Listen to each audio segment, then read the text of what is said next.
राधे राधे दोस्तों, जय श्री कृष्णा। कैसे हैं आप सब? कान्हा जी की कृपा से आप सब बहुत अच्छे होंगे।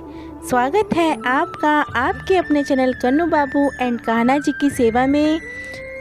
सो गाइस, आज की वीडियो मेरी दो बहुत प्यारी सब्सक्राइबर की डिमांड पर है। मेरी एक बहुत प्यारी सब्सक्राइबर हैं और उन्होंने मुझे कमेंट किया है, लड्डू गोपाल जी को हम सर्दियों में किस किस चीज़ से स्नान करा सकते हैं। तो सबसे पहली चर्चा हम स्नान के ऊपर ही करेंगे। तो देखिए गाइस, सबसे सर्वप्रथम ध्यान हमें लड्डू गोपाल जी के स्नान का इस तरह से रखना होता है। अगर गर्मियाँ हैं तो हम ठंडे पानी से उनका स्नान करा सकते हैं, लेकिन मौसम बदल रहा है और अब सर्दी का मौसम है, तो सर्दी में हम उनको गर्म पानी से उनका स्नान कराएंगे। और गर्म पानी हम जिस तरह से एक छोटे से बच्चे के लिए हम पानी गर्म करते हैं, उसी प्रकार से हमें लड्डू गोपाल जी के लिए पानी गर्म करना है। और पानी का भी विशेष ध्यान रखना है, ना ज़्यादा गर्म हो ना ज़्यादा ठंडा हो। जिस तरह से हम अपने बच्चे के लिए पानी लेते हैं, उसी प्रकार से लड्डू गोपाल जी के लिए भी पानी लेना है। आप जल में गुलाब जल डाल सकते हैं और आप चंदन से सर्दियों में लड्डू गोपाल जी को स्नान ना कराएं, क्योंकि देखिए चंदन ठंडा होता है। आप शहद से स्नान करा सकते हैं, गुलाब की पंखुड़ियों से स्नान करा सकते हैं और अभ्यंग पाउडर से आप लड्डू गोपाल जी का स्नान करा सकते हैं, क्योंकि अभ्यंग पाउडर लड्डू गोपाल जी के स्नान के ही लिए होता है। देखिए, आज मैं भी अपने लड्डू गोपाल जी का अभ्यंग पाउडर से ही स्नान करा रही हूँ। और गाइस, कुछ लोग पीताम्बरी पाउडर से भी लड्डू गोपाल जी का स्नान करा लेते हैं, लेकिन देखिए पीताम्बरी पाउडर से लड्डू गोपाल जी का स्नान कभी नहीं होता है। आप अभ्यंग पाउडर से लड्डू गोपाल जी का स्नान करा सकते हैं। और अभ्यंग पाउडर कुछ इस तरह से होता है, देखिए पाउडर रूप में होता है ये। और इसको हम जिस तरह से अपने लड्डू गोपाल जी को चंदन से स्नान कराते हैं, उनके पूरे शरीर पे लेप करते हैं, इसी प्रकार से हमने अभ्यंग पाउडर से भी लड्डू गोपाल जी के पूरे शरीर पे लेप कर लेना है। और हल्के हल्के हाथों से अपने लड्डू गोपाल जी को मलते हुए स्नान कराना है। और जो अभ्यंग पाउडर होता है, ये लड्डू गोपाल जी के स्नान के लिए ही होता है, लेकिन जो पीताम्बरी पाउडर होता है वह पीतल के बर्तन धोने के लिए होता है, लड्डू गोपाल जी को स्नान के लिए नहीं होता है। और गाइस, मैं बहुत सारी वीडियो में ये बता चुकी हूँ, जो पीताम्बरी पाउडर होता है वह एक डिटर्जेंट की तरह है। तो डिटर्जेंट से कभी भी हम अपने घर में अपने बच्चों को स्नान नहीं कराते हैं। हम अपने बच्चों के लिए बहुत सॉफ्ट सा साबुन लेके आते हैं। इसी प्रकार से हम अपने लड्डू गोपाल जी के लिए भी विशेष चीज़ों का ही ध्यान रखते हैं और विशेष चीज़ों से ही हम लड्डू गोपाल जी का स्नान कराते हैं। जो अभ्यंग पाउडर होता है वह बहुत सॉफ्ट होता है और लड्डू गोपाल जी के स्नान के लिए ही होता है। और देखिए, जब हम अभ्यंग पाउडर से स्नान कराते हैं तो लड्डू गोपाल जी में एक बहुत सुंदर सी शाइनिंग होती है और बहुत अच्छी सी चमक होती है। तो आप अभ्यंग पाउडर से भी लड्डू गोपाल जी का स्नान करा सकते हैं। और देखिए गाइस, पंचामृत स्नान भी हम सर्दियों में करा सकते हैं, लेकिन उसका हमें विशेष ध्यान रखना है। एक तो दूध ठंडा ना हो, दही ठंडा ना हो, शहद ठंडा ना हो। कुछ लोग शहद को फ्रिज में रख लेते हैं, तो इसीलिए अगर कभी एकादशी पे या किसी विशेष अवसर पर आप सर्दियों में पंचामृत स्नान कराएं, तो नॉर्मल टेम्परेचर में आप दूध लें, नॉर्मल टेम्परेचर पे ही आप दही लें।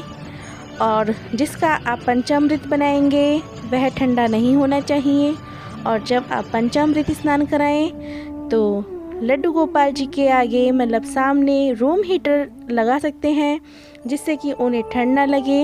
वैसे तो देखिए, सर्दियों में पंचामृत स्नान से आप जितना मतलब लड्डू गोपाल जी को ना कराएं, और भी बहुत सारे स्नान होते हैं, उनसे आप स्नान करा सकते हैं।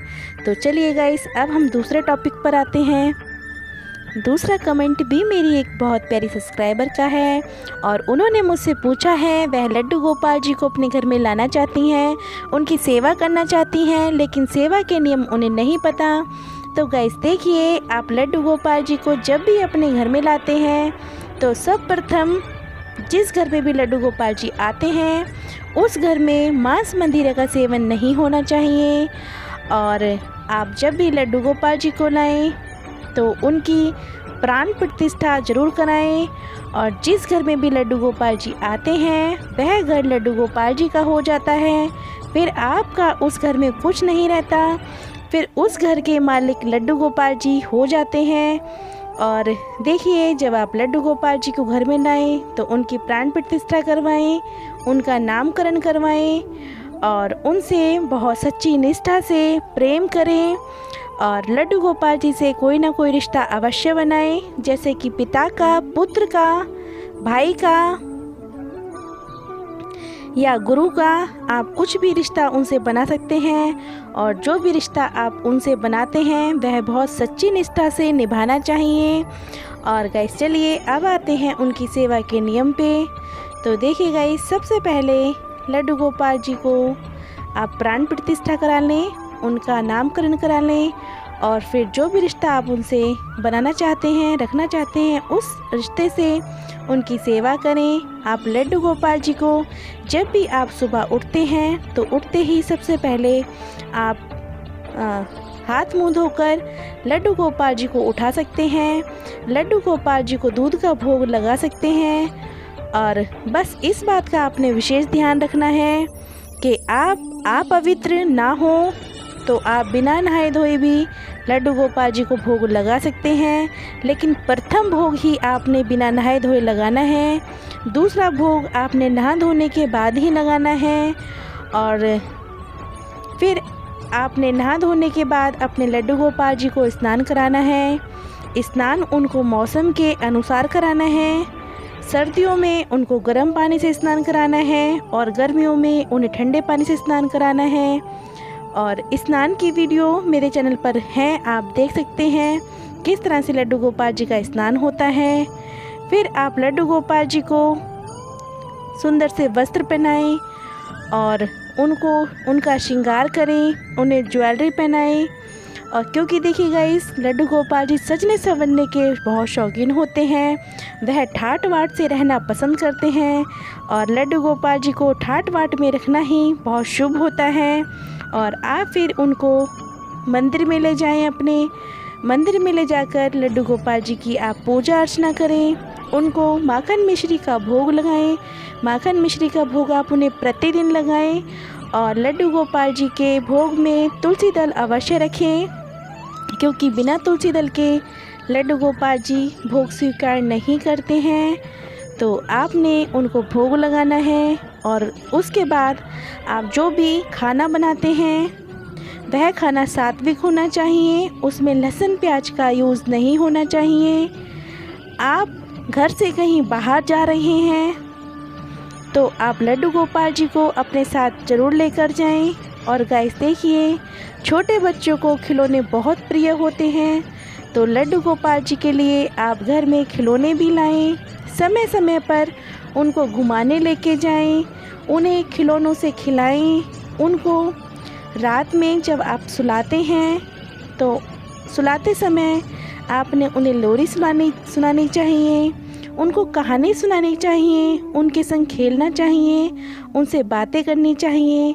जितना आप सामर्थ्य रखते हो उसके ही अनुसार आपने लड्डू गोपाल जी की सेवा करनी है। और गाइस, लड्डू गोपाल जी सिर्फ भाव के भूखे हैं, किसी धन माया के भूखे नहीं हैं। आप जितना प्रेम अपने लड्डू गोपाल जी से करेंगे उतना ही प्रेम लड्डू गोपाल जी आपसे करेंगे। और गाइस, उन लड्डू गोपाल जी के भोजन और भोग की वीडियो मेरे चैनल पर डली हुई है, आप उसमें देख सकते हैं लड्डू गोपाल जी को कितनी बार भोग लगाया जाता है।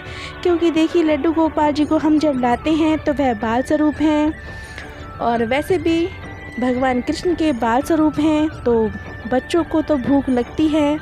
तो आप समय समय पर कुछ ना कुछ लड्डू गोपाल जी को ज़रूर खिलाते रहिए।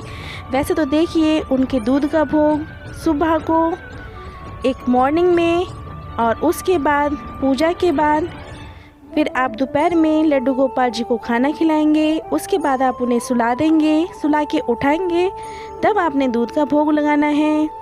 और उसके बाद आपने रात में लड्डू गोपाल जी को खाना खिलाना है। खाना खिलाने के बाद जब सुलाएंगे तो फिर से उन्हें दूध का भोग लगाना है। और जब भी भोग लगाना है तो तुलसी दल अवश्य डालें। तुलसी दल के बिना ठाकुर जी भोग स्वीकार नहीं करते हैं। और गाइस, सबसे ज़्यादा ध्यान आपने किस बात पर देना है, जिस दिन भी आप लड्डू गोपाल जी को घर में लाते हैं उस दिन ही लड्डू गोपाल जी का आपने जन्मदिन मनाना है। वैसे तो देखिए, जन्माष्टमी पर लड्डू गोपाल जी का जन्मदिन होता है, लेकिन जिस तारीख में लड्डू गोपाल जी घर में आते हैं उस तारीख में भी लड्डू गोपाल जी का जन्मदिन अवश्य मनाएं। उस दिन आप अपने सामर्थ्य के अनुसार कोई कीर्तन रख लें, कोई भागवत कथा रख लें, या आप अपने घर में ही नॉर्मल ही उनका जन्मदिन मना सकते हैं। तो इस प्रकार से लड्डू गोपाल जी की आप नॉर्मल ही सेवा कर सकते हैं। सो गाइस, आपको वीडियो अच्छी लगी है तो वीडियो को लाइक कीजिए, चैनल को सब्सक्राइब कीजिए, कमेंट कीजिए, वीडियो को फैमिली और फ्रेंड के साथ ज़रूर शेयर कीजिए, बेल आइकन को ज़रूर प्रेस किया कीजिए ताकि मेरे आने वाली वीडियो की सारी नोटिफिकेशन आपके पास सबसे पहले पहुँचे। तो गाइस, मिलते हैं नेक्स्ट वीडियो में, तब तक के लिए राधे राधे, जय श्री कृष्णा।